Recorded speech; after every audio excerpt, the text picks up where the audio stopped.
Hello viewers, আসসালামু আলাইকুম। সবাই কেমন আছেন? আশা করি সবাই খুব ভালো আছেন। আমিও আলহামদুলিল্লাহ ভালো আছি।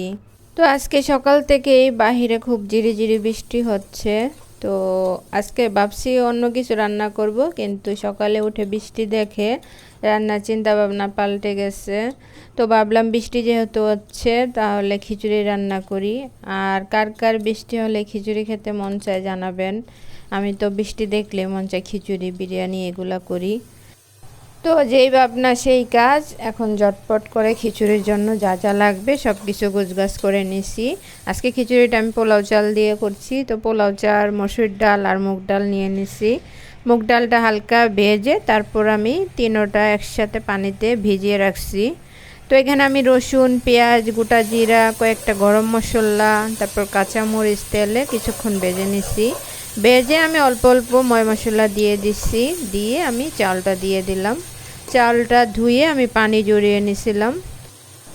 এখন আমি চাল ডালটারে তেলের সাথে ময় মশলার সাথে খুব ভালো মতো সময় নিয়ে তারপরে ভাজবো।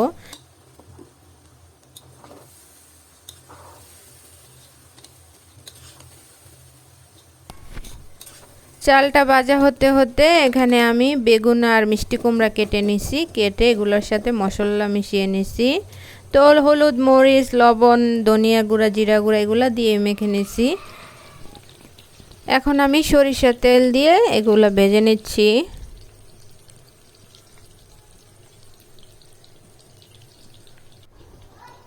তো এই পাশে আমার চালটা ভাজা হয়ে গেছিল। তারপর আমি গরম পানি দিয়ে দিছি। গরম পানি দিয়ে একটু নেড়ে চেড়ে দিলাম। আর এখন বেগুন তারপর মিষ্টি কুমড়া একটু উল্টে পাল্টে দিচ্ছি।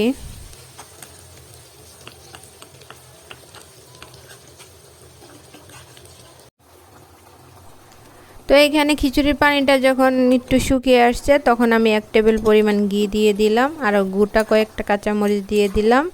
দিয়ে এখন নেড়ে চেড়ে তারপর আমি ডেকে রান্না করে নিব চাউলটা সেদ্ধ হওয়া পর্যন্ত। চুলার আঁচটা কমিয়ে দিছি।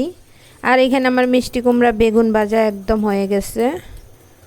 এখন আমি একটা ইলিশ মাছ কেটে নিয়েছি। ইলিশ মাছ কেটে মশলা দিয়ে মেখে নিলাম।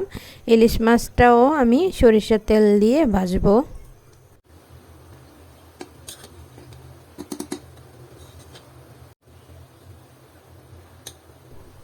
আর এই তো দেখুন খিচুড়িটা আমার একদম রান্না হয়ে গেছে আর খুব সুন্দর জর্জরা হয়েছে। তো আমি খিচুড়িটা এখন নামিয়ে সাইডে রেখে দিব। আর এখানে আমি সরিষার তেল দিয়ে মাছটা দিয়ে দিলাম। এখন মাছটা ভাজা হলে আজকে রান্নাবান্না শেষ। ভিডিওটি কেমন লেগেছে কমেন্ট করে জানাবেন। কোথাও যদি একটু হলেও ভালো লাগে আমার ফেসবুক পেজটি ফলো করে দিবেন আর আমার ইউটিউব চ্যানেলটা সাবস্ক্রাইব করে আমার পাশে থাকবেন। এই হলো আমাদের দুপুরের খানা দানা। আমরা সবাই বসে গেছি খেতে। তো এখানে খিচুড়ি, লেবু, তারপর আচার সব কিছু নিয়ে নিয়েছি। আর আজকের ভিডিওটি এখানেই শেষ করছি। সবাই ভালো থাকবেন। আল্লাহ হাফেজ।